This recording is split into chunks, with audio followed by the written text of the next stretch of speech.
Je suis heureuse de pouvoir m'exprimer aujourd'hui à la demande du Comité des femmes du Conseil national de la résistance iranienne. C'est un sujet grave et c'est un sujet qu'il faut traiter et enfin qu'il y ait une réponse.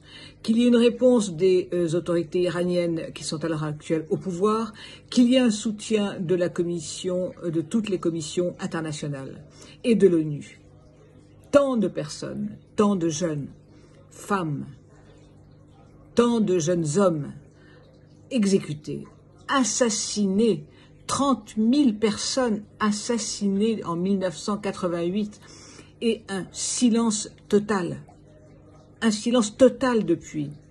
Les familles ont besoin de savoir, les familles ont besoin de récupérer les corps, les morts ont besoin d'être enterrés et honorés. Ils viendront autrement hanter les autorités iraniennes jusqu'à la fin de leurs jours. Hanter ces hommes qui n'ont pas hésité à assassiner dans des conditions abjectes des prisonniers politiques. Ce sont des crimes contre l'humanité. Il n'est pas envisageable de les passer sous silence.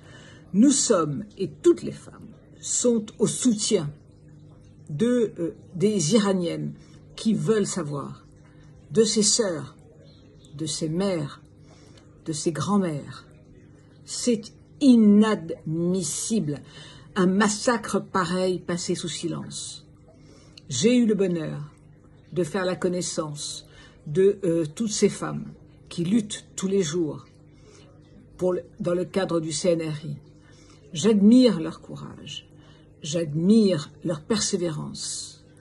C'était en 2016 et depuis tous les ans, elles crient pour réclamer justice.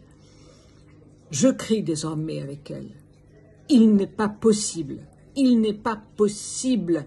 qu'au XXIe siècle, de tels crimes restent impunis. Levez-vous tous, l'ONU, les Nations Unies, mes très chers représentants. Ne laissez pas passer cela.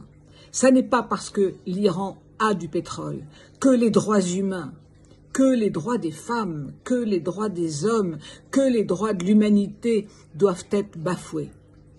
Nous continuerons tous à crier pour demander que justice soit rendue, que les corps soient rendus et que enfin, la lumière sorte et jaillisse. Je vous remercie.